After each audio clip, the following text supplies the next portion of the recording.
Tēnā koutou katoa, ngā mihi nui kia koutou. Welcome to this Te Tiriti-based Futures Kōrero on interventions to mitigate, resist or undo structural racism. We'll begin with a karakia. Tūtaua mai ki runga, tūtaua mai ki raro, tūtaua mai ki roto, tūtaua mai ki waho.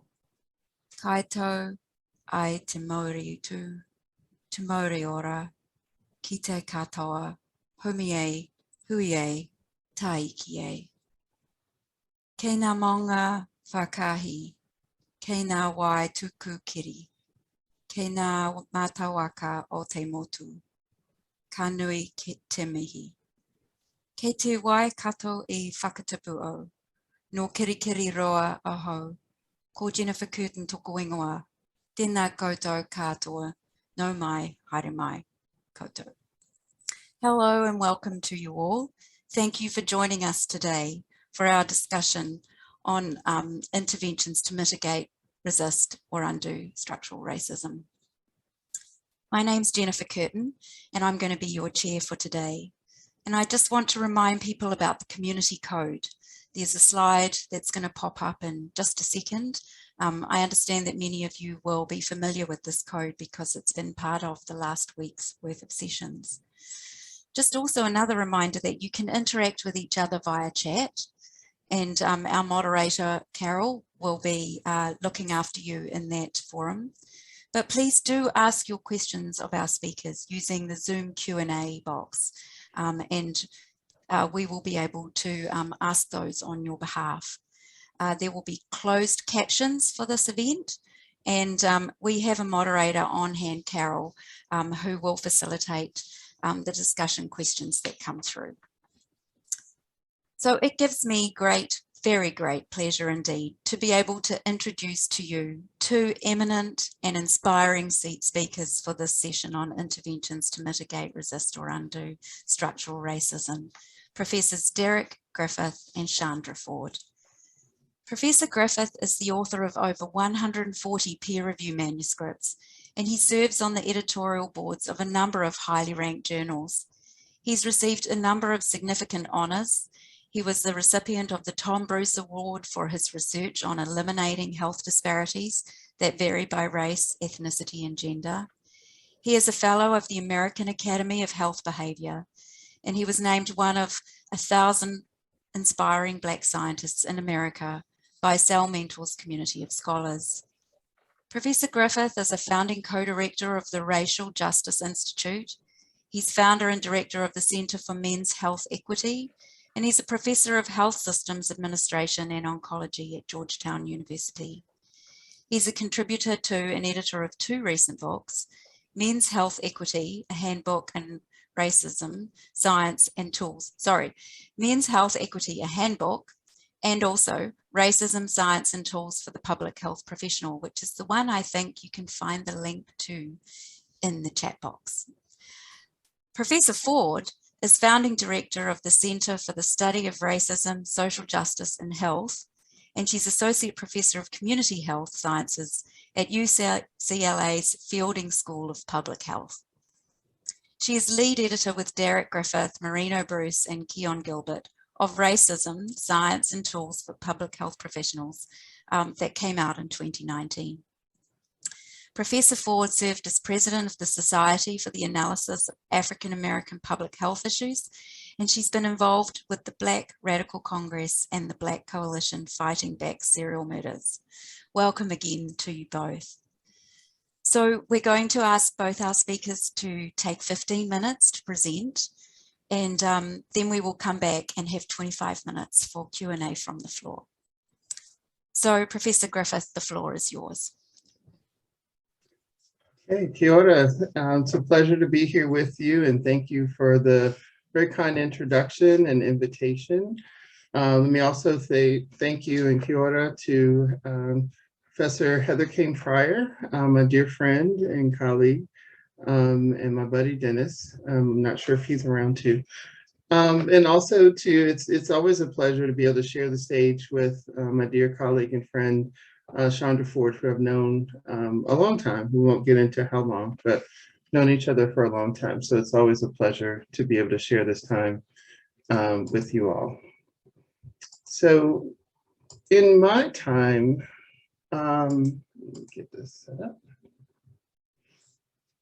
So I want to kind of just set the stage as a foundation for the larger conversation we're going to have.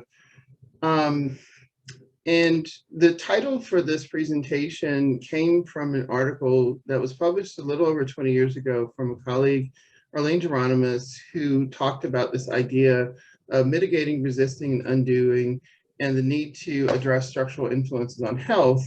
And many of those we've now sort of started to frame, particularly as structural racism. And so there wasn't the same language 20 years ago about thinking about when she's talking about sustaining to mitigate, resist, or undo the adverse effects of discrimination. There wasn't the same language in the literature about racism very explicitly, but we've certainly seen the rise in being able to name and label racism and the importance of that in meetings like this and just in the field more generally. And so where I'm starting with this is just that it's important if we're going to really address something, if we're going to ultimately achieve an aim, and consistent with the framing of this conference, that if we're going to, have this improved future, we have to be able to envision what it is and to be really clear and concrete about what we're talking about.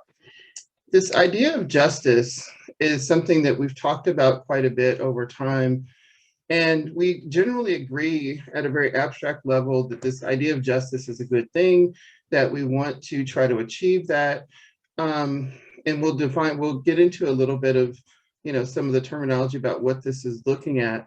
But this idea that we have this aspiration of what we're going to try to achieve in the work that we do, whether it's organizing anti-racism, other types of anti-racism work and the like, that it remains at a very sort of abstract level. And sometimes that we agree on these things in principle, then we get down to the concrete details about how we're trying to achieve it, what we're trying to do.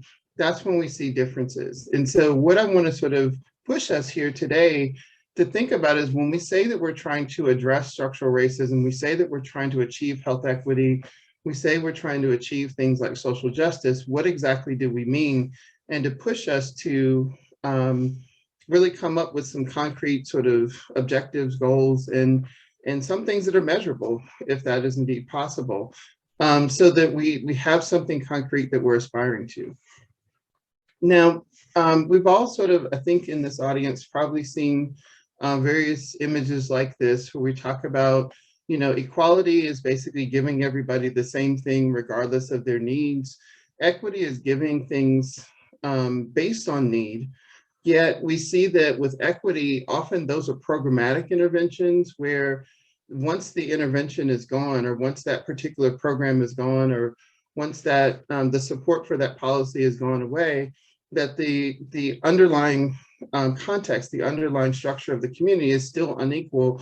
And therefore you still have the inequality that people are living under or living from being fundamentally different.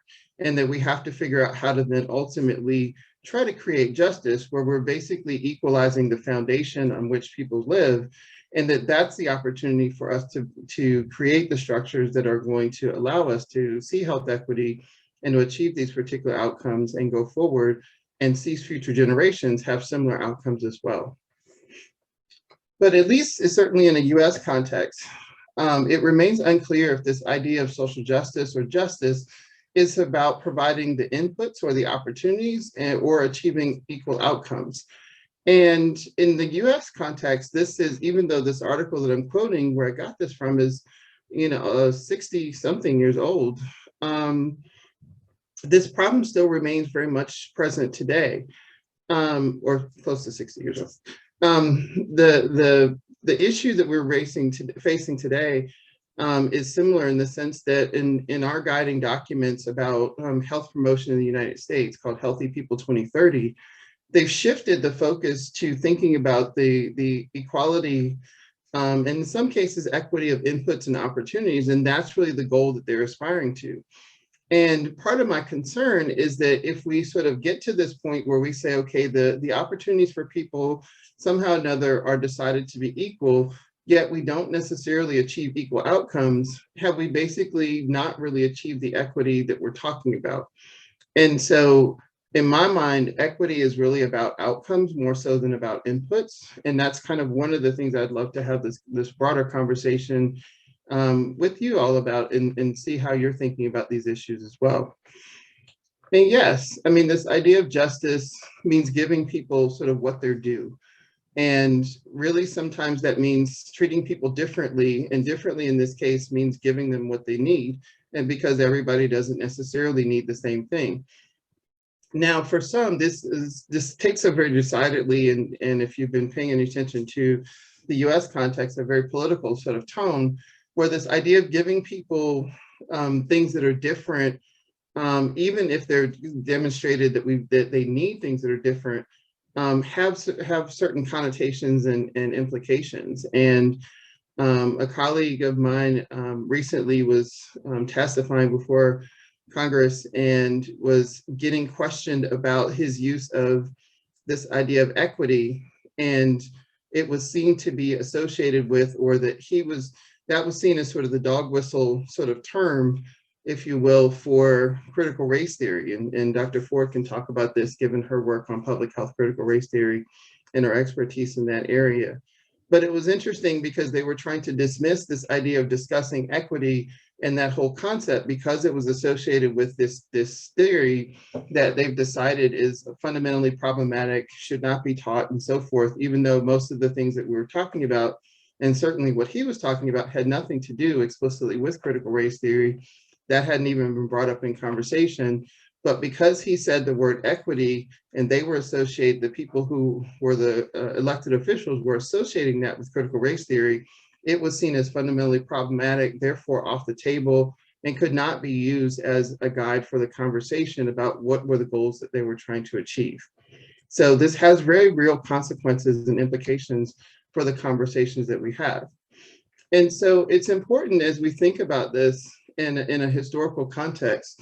And I know that one of the things I learned from having the distinct opportunity and blessing to be able to come to New Zealand and learn from you all was how to think about history and sort of generations in a very much bigger sense than even what we do here in the United States, and thinking about the experience of Black Americans here. And when we think about things being done for hundreds of years, and you all are thinking of, thousands in many cases of years, that we're talking about something that, if you're really going to think about equity and you're really thinking about these issues, that you're looking at it in a historical context that really captures not just the experience of colonization and therefore what you're trying to do in terms of decolonization, but also in trying to build on the assets and strengths that existed before the contact with white populations and the Maori there, and just the broader interaction among racial and ethnic groups in that part of the world started to happen. And so if we're thinking about how we're going to really address this issue of equity and try to achieve these aims, that we have to really think about what are the kinds of things that we need to do, especially for our particular populations that are doing worse, both in terms of opportunities and in terms of outcomes, and how do we need to address those issues. One of the basic things I want to sort of step back to and then work towards is, thinking about this idea of structural racism. And it's been interesting in the last few years, again, from a US context, that the added descriptor to racism has become structural racism. And while that's useful to a degree, I think it also can sometimes come with some challenges. And so, yes, it's useful to think about structural racism broadly as this totality of ways that our society, fosters discrimination. And, it's both looking, across these different, how these patterns that you see across these different sectors, here are a couple represented: housing, criminal justice, public health, and so forth, that all of those are seeming to work and operate in a similar way, where they're disadvantaging certain groups and advantaging others.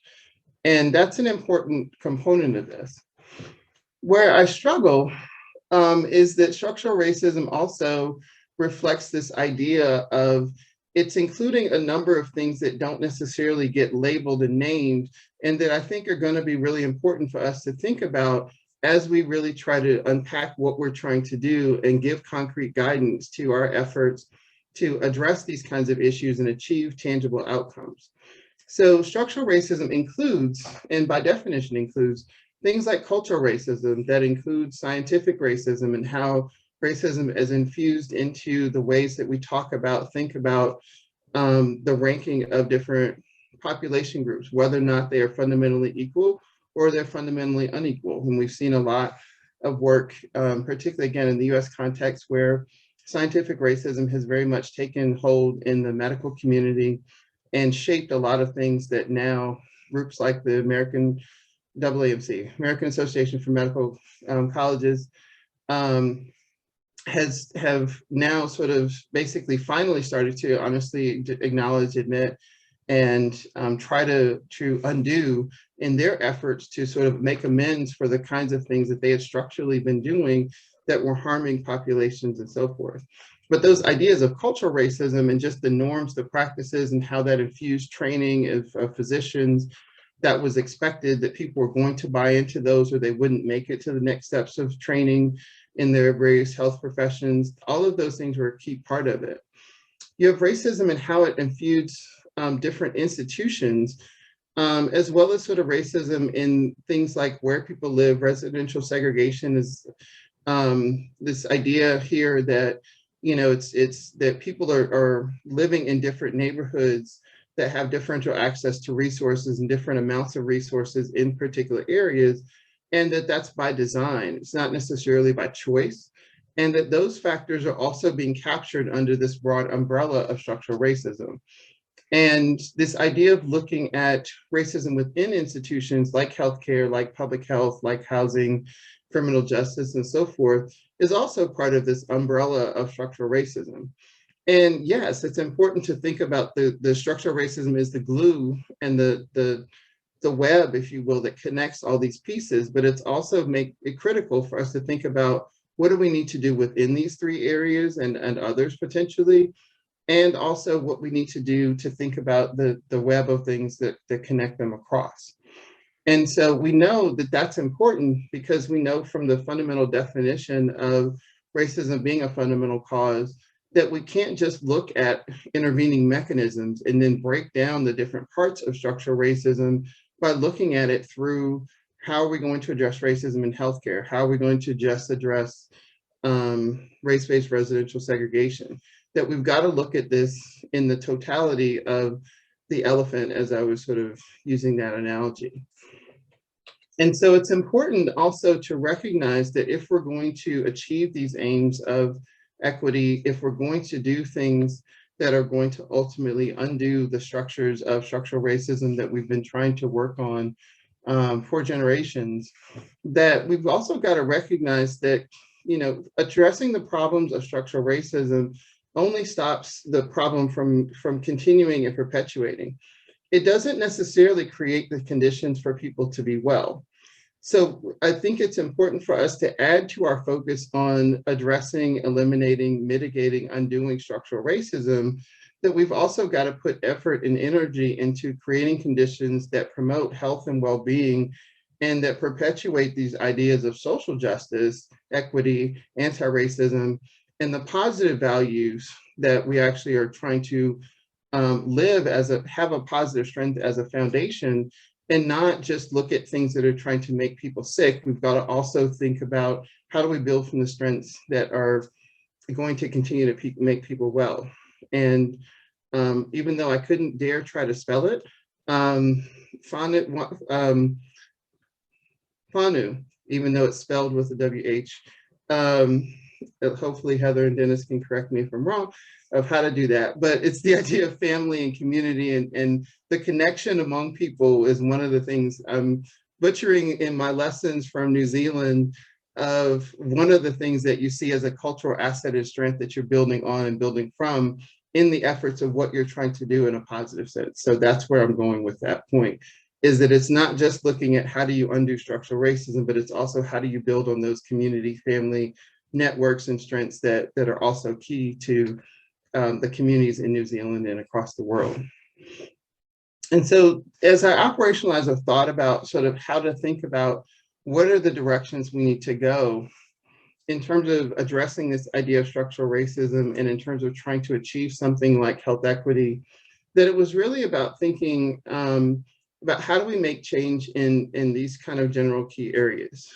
One is to mitigate the effects of things that we have going on right now, and to basically recognize that when we're trying to make policy change, when we're trying to make structural change, those kind of things take time, and that we may need to also intervene to help people manage in the difficult context where they are living right now and adapt to those unhealthy contexts while they actually, or while we're trying to wait until these things actually take hold and you see the health benefits, you see the social benefits of the interventions that we're trying to implement, see those actually take hold and have reap benefits.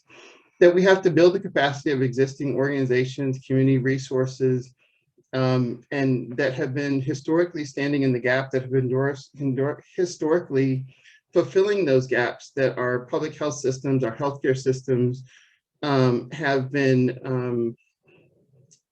created because they haven't been a good, strong network and connected, and they've left certain gaps that are problematic. And that we then have to focus on undoing inequitable policies and not just always think about what are we going to do in a positive sense. We also have to make sure that we actually remediate, undo, eliminate those kind of inequitable policies that are perpetuating inequity while we actually try to achieve these positive things. And then finally think about developing new policies and institutions that are going to help create positive infrastructures that promote and sustain health and well-being. And so, just to make sure I stay on time, thanks, Jennifer. All of these things are fundamental parts of what we're trying to do in our efforts to achieve health equity, address structural racism, and that none of this progress, none of these efforts to see a better future are automatic or inevitable. That every step of this process of trying to achieve justice and equity requires sacrifice, suffering, and struggle, and the tireless exertion and passionate concern of dedicated individuals like those who are here and those who are part of this struggle. So thank you very much. Well, kia ora, thank you, Derek. That was terrific. And I'll just while you're taking yours down, I'll ask Chandra to share her screen. And so thank you, Professor Ford, and the floor is yours. Thank you.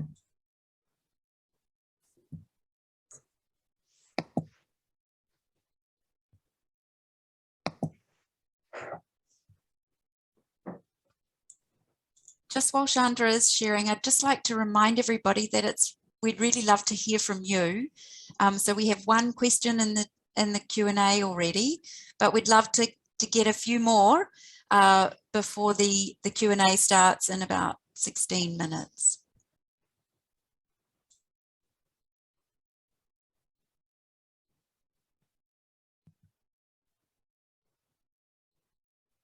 So kia ora, and thank you so much for having me here. I especially want to thank Dr. Heather Kane Fryer for the invitation. And it's always a delight and honor to be on a panel or in conversation with Dr. Derek Griffith. So I'm coming to you all with a lot of gratitude. And certainly Jennifer Curtin, thank you very much for the grace that you've shown me over this entire planning process. I want to add to the conversation, and you'll see that much of what I'm sharing today are questions that I hope we can engage in this space and also moving forward. I conduct my work in what we now call Southern California. And I come to you as the daughter of people who survived slavery in the US South. And I'm fortunate that only last week in my family, we learned the names of some of those ancestors who did indeed survive. The Center for the Study of Racism, Social Injustice social justice and health that I direct at UCLA acknowledges the Tonga peoples as the Gabrielino and Tonga peoples as the traditional land caretakers of Whanaungatanga, and are grateful to have the opportunity to work for the Tara'axatam in this place. As a land grant institution, we pay our respects to Hānaukefetam and Ahieram and Eyuhiyankem, past, present, and emerging. What I'll share with you today reflects my own grounding in public health critical race praxis. So although I won't talk about that specifically, that is the orientation on which I'm drawing. I want to start by saying that racism persists in the early 21st century. So one question this raises for us is, what does that look like right now? This is important from a praxis perspective because for racism to persist, it must evolve. Societies evolve. If racism persists, then racism must evolve to fit within the society and to continue to be effective within the society, given the constraints of the new time period. So that's one of the two concerns with which that I'm raising questions about here today. What does it look like for racism to persist today? And then the second question is, we have a growing body of work focused on examining empirically often the health implications of racism. But much of that work does not necessarily focus on race, ethnicity, and racialization, the populations, the people upon whom racism works. And so I'm concerned now about what does racialization look like in the present? What are race? What are race and ethnicity? How are they functioning in this period? So racism persists in the early 21st century in both overt and less conspicuous ways. And Derek mentioned many of these. I would characterize the early 21st century as one in which there are complex, symbiotic relationships between those overt forms of racism, such as hate crimes, as well as the structural laissez-faire forms of racism that are embedded in the systems that undergird our societies. So these two rely on one another and feed one another. They're not disconnected from one another. There are marked global and domestic demographic shifts. And I'm sharing, again, this work from where I sit. And so I don't want to privilege a US perspective, but I do offer what we can learn from where I sit in the US. And so there are marked global and domestic demographic shifts. And it's important to understand that these are not coincidental, that they're tied to historical patterns of colonialism, exploitation, racism. And so those are a part of the dynamic of understanding racialization in the early 21st century. The meaning, content, and structure of US racial and ethnic categories appear to be changing. So racial and ethnic categories always evolve in some ways. The question is, how are they evolving in the current moment? And there have been a number of ways that sociologists, critical race theorists, and others have tried to think about this. We have generally about 5 main racial categories and 2 ethnicities in the United States. And right now there's hypotheses that we might be shifting to more of a 3-category system.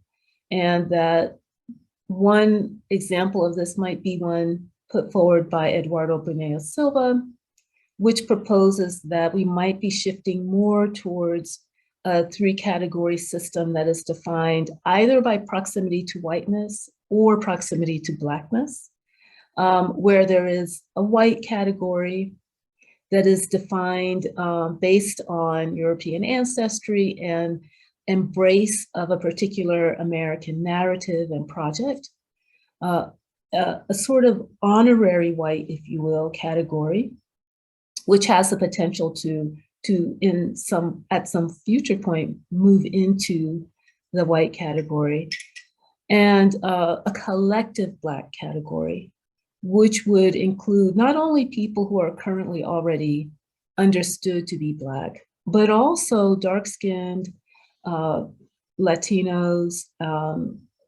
Pacific Islanders, and folks who might in the future. This matters, in fact, actually, because we might see, if this pattern is true, we might see that those who are not currently operationalized as fitting into a Black category today might in the future begin to reflect the kind of health profile that we associate with people who are currently already classified as Black.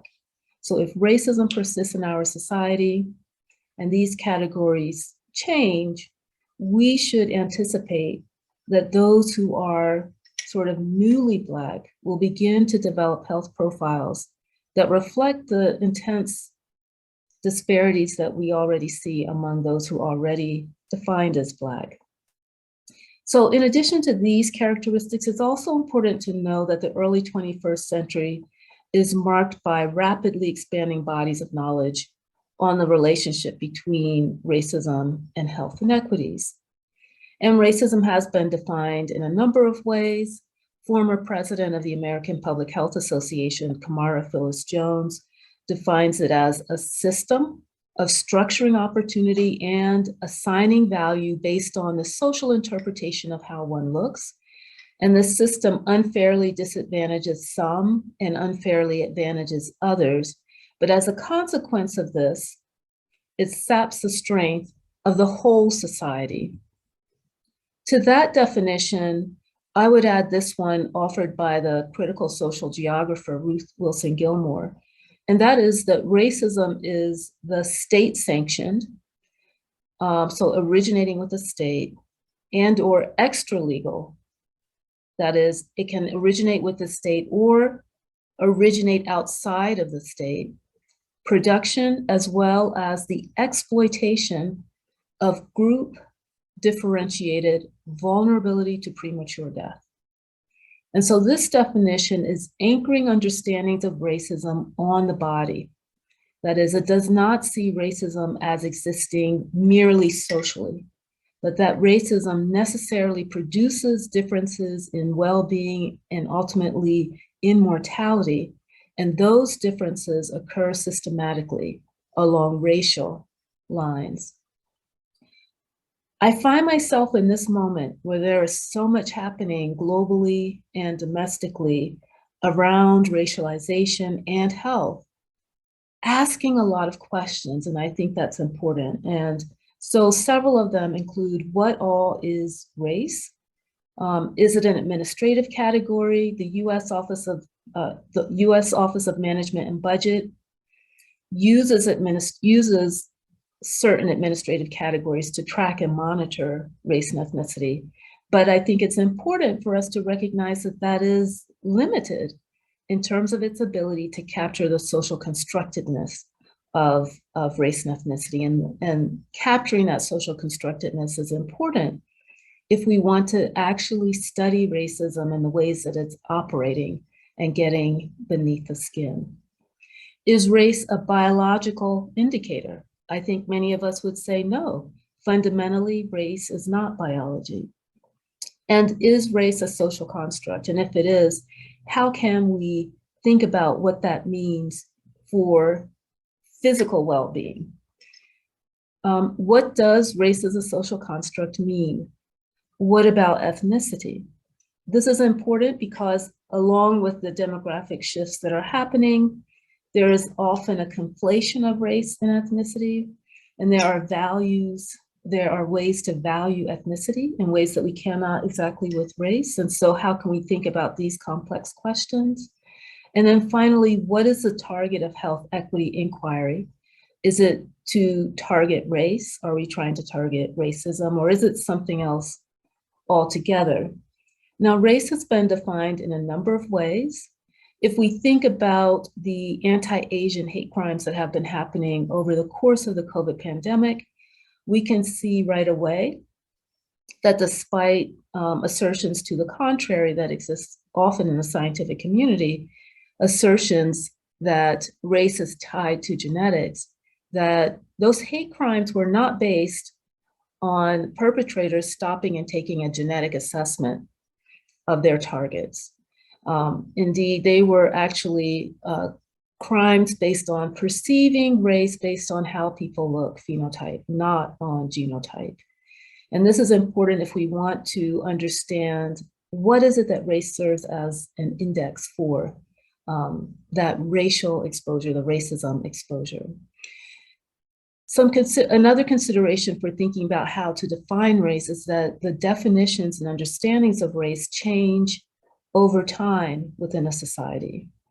The definitions also change within individuals. And there's research that has been conducted among, for instance, people who come from multiracial backgrounds and identify, and it's easiest to see this in this particular population, who identify with one background in some contexts and with the other background in other contexts, and or who don't have multiracial backgrounds, but their understanding or their identity in terms of race varies depending on the context where they are. And this is easy to see when we think about international travel, for instance, and how one might identify as African American or Black in the United States, and outside of it, identify as American or something, or in terms of non-racialized in that way, or raced in some other way.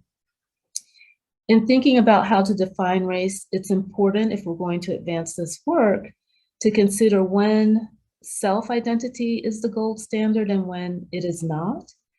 There are contexts where how one is perceived matters more than how one identifies.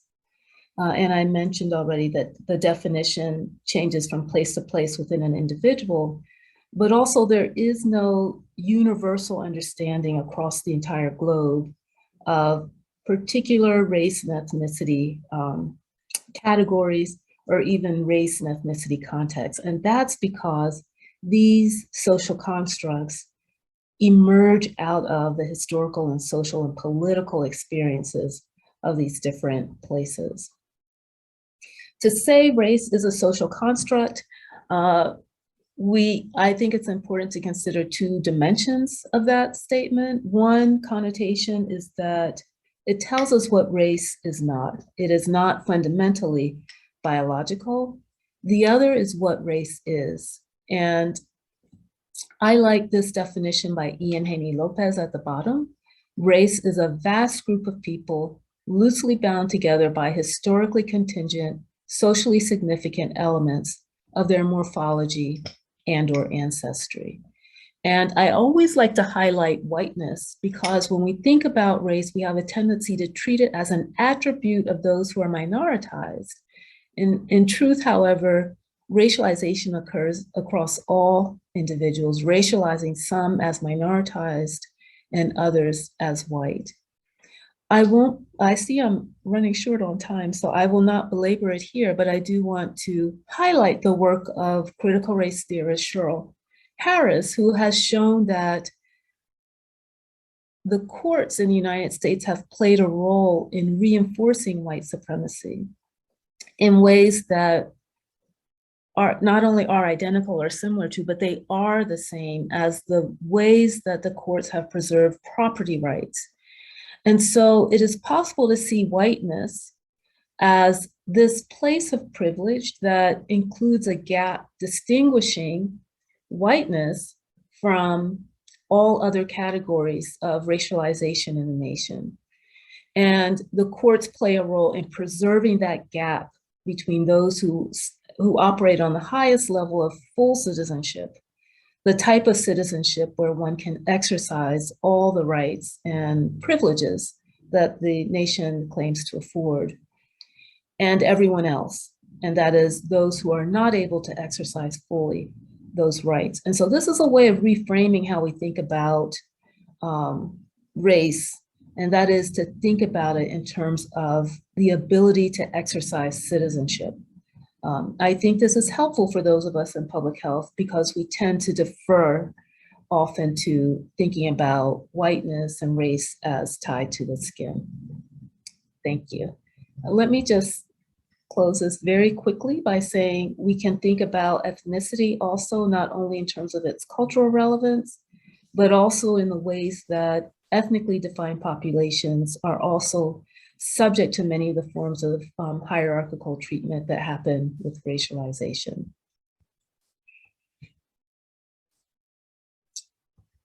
I want to just close with this remark from Audre Lorde, Black feminist, lesbian librarian, Audre Lorde, because this is why I'm struggling with these questions. She asserts that the master's tools will never dismantle the master's house.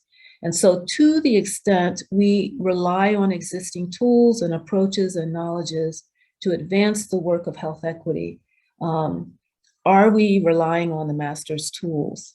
And if so, what does that mean for advancing truly liberatory work, truly liberatory movement towards health equity? So thank you very much. Oh, kia ora, Chandra. That was terrific. Thank you very much. We have a lot of questions in the chat, in the Q&A, which is exciting. And so what I'm going to do in my prerogative as chair is I'm going to try and group together some of the ones with similar kinds of themes.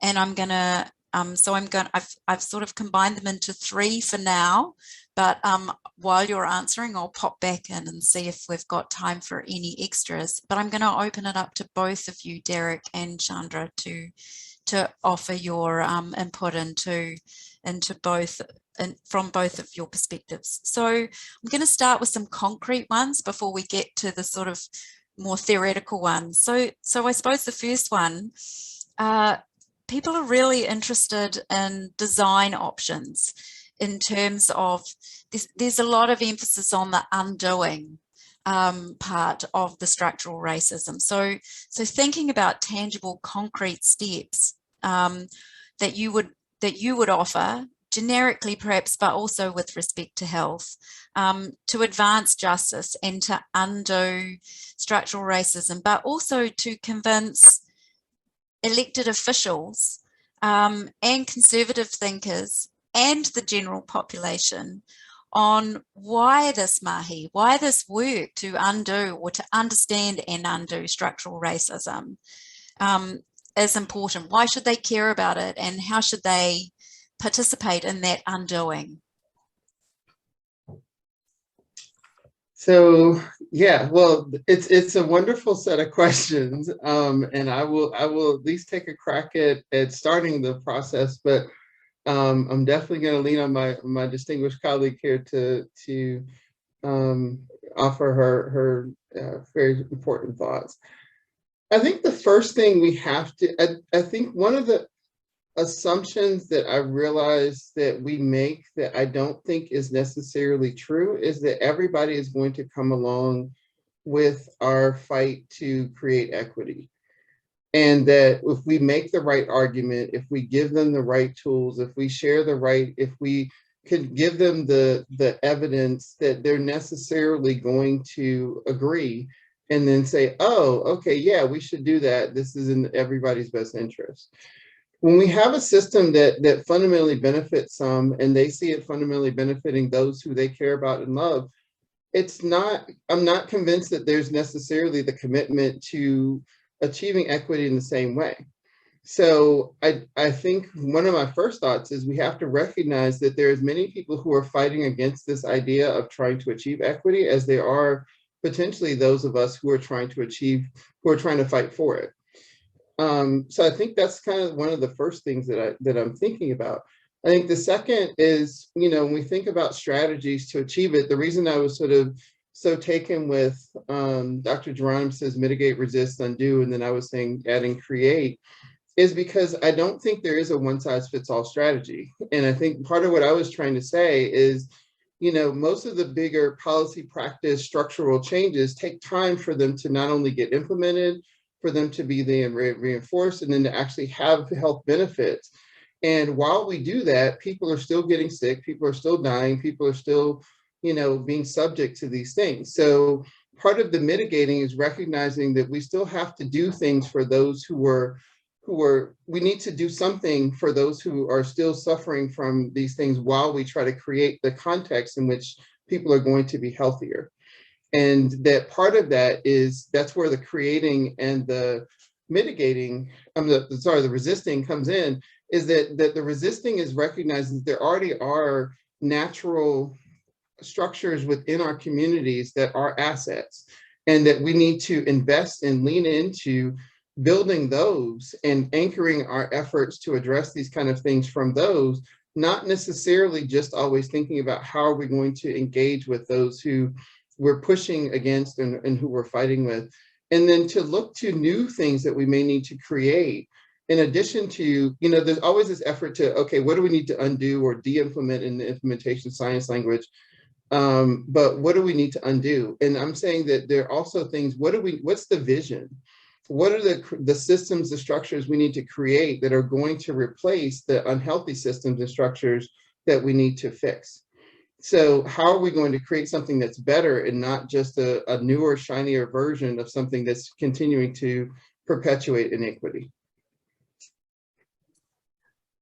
I don't have a lot to add because you articulated that so beautifully, and I share much of what you said. I would just add, from what I would consider to be a critical race perspective, that part of this is not about the outcome. Part of this is about the process, that there is something to be gained from merely committing to an equitable process, to that self-interrogation, that self-commitment. And we are charged with being able to produce a particular predictable outcome. But I would say that there is value in the process, even when we are not able to predict what that outcome might be. And in fact, there is the possibility that if we, who are already situated within a context that is heavily racialized, heavily oppressive, if we can visualize that outcome, it may not be the outcome that we would hope would happen. It may not be the ideal outcome. The ideal outcome may be beyond what we can visualize. And so I believe it's important, if we do want radical change, to be open to that as well. I agree that we need all hands on deck. And part of what that means is each of us has our own gifts that we can offer. And we need to treasure and recognize the value that those gifts can bring, and bring them to the table in whatever ways we can. And then, although he was too modest to mention it, in terms of concrete examples, I actually teach Derek's work, trying to do this in departments of public health. So how do we literally go and work with a Department of Public Health to get them to recognize structural racism and to address it in very concrete ways? Oh, kia ora, there's lots to work with there, I think. So just picking up on the critical race theory perspective, we've got a couple of questions that engaged with this about how we can deal with the toxic pushback to critical race theory, that backlash, the extent to which racism is adaptive. Somebody mentioned it, there being an illness, right? And we can think of it also as the way a virus works, which is racism, structural racism, adapting as at the same time we're trying to deconstruct. And then, so how do we communicate the ideas of critical race theory to everyday life? How do we push back against the adaptive nature of racism? And how do we normalize, and this is particularly important in New Zealand because there is a really critical resistance to using the terminology of white. So how can we challenge the colorblind narratives around whiteness? So again, really small question for you both, but because this has to be the last one, you don't have to rush your answer. I've just tried to pile like 3 or 4 questions together for you both. Well, do you want to start, or would you prefer I start? No, okay.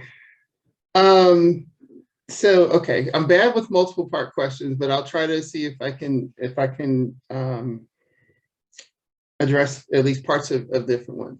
So I think one of the fundamental things to recognize is to start with is that this idea of, so for those who are, I'll say anti-equity, for lack of a nicer or more concrete way to think about it, there's often a straw person or something that they need to fight against that is sort of synthesizing. It's kind of the magic bullet, the thing that they're fighting against. You have to have it's kind of like every superhero has to have sort of their antithesis.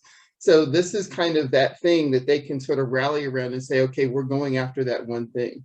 And so critical race theory, because it says the word race in there, it's like, oh, okay, critical and race, okay, clearly those are things that sound too complicated for us to really grapple with. And so we're going to fight against that because all that sounds bad. So I think it's just recognizing that those are kind of the dog whistle politics that I was mentioning, that people sort of know that, okay, we came up with this thing and we need this object to fight against. And if we can put everything that we don't like in that box, then we can push against that. And underlying that is this idea, one of the fundamental things that certainly in a US context that we kind of constantly grapple with, that I think is underlying a lot of the inequities that we see, is this the myth of meritocracy, or this idea that the outcomes that you see are because of people's effort and energies and so forth, and it's really about energy and effort and not about structural opportunities and inequalities that are actually a result of it. And so if you're pushing against anything, it's difficult to push against people's fundamental sort of beliefs and values to think about how you're going to address those kind of issues.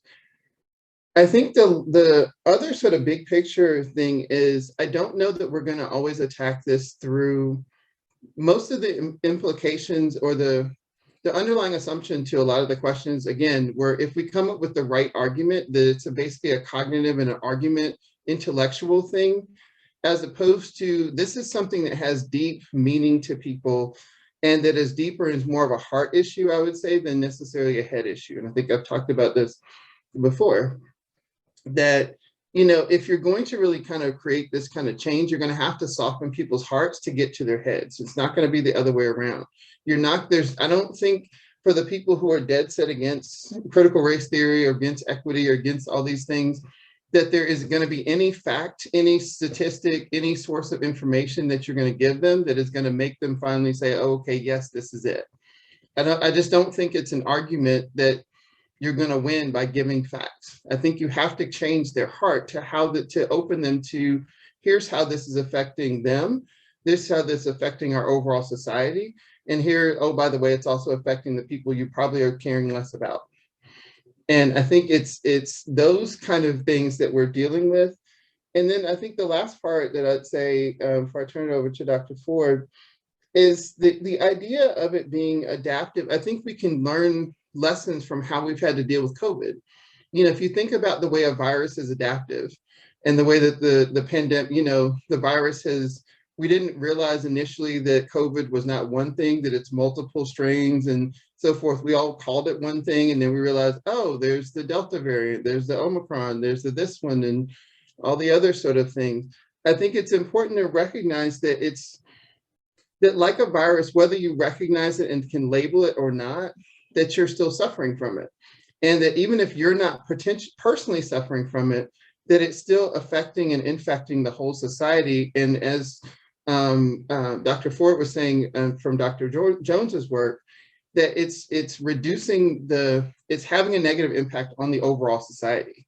And I think that may be the one sort of thing that you can get across to people, is to basically show that if you can sort of realize that there's something we need to do differently because this is holding back the potential of our overall society, that may be at least some way into the conversation. But I do think that to get to the head through the heart, that we have to engage things like the arts and so forth to really give, to create space for people to start to grapple with what are the things that they're sort of holding so hard onto that may or may not, that we know are not factually true. Chandra. This is I appreciate the question, so thank you very much. And I just want to start by saying that there is this impulse to fix it, especially for those of us who enter fields like public health. And I want us to take to be able to recognize we are not going to fix this immediately, and to become comfortable in that uncomfortable space of not having it fixed, but nevertheless pushing forward. In terms of how to deal with the CRT backlash,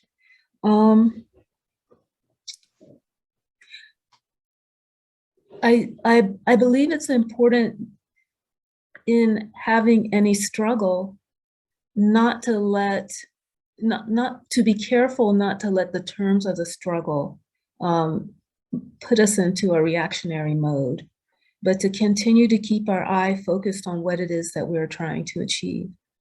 And so the backlash is there, and I think it's a real backlash, and I have experienced it, and I'm sure, Derek, you have experienced it directly.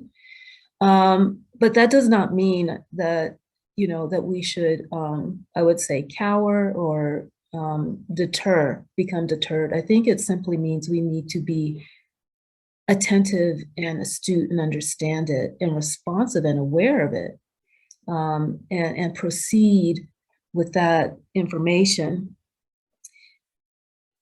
In terms of not normalizing whiteness, it's critical that we tell our own stories and think about the language that we use.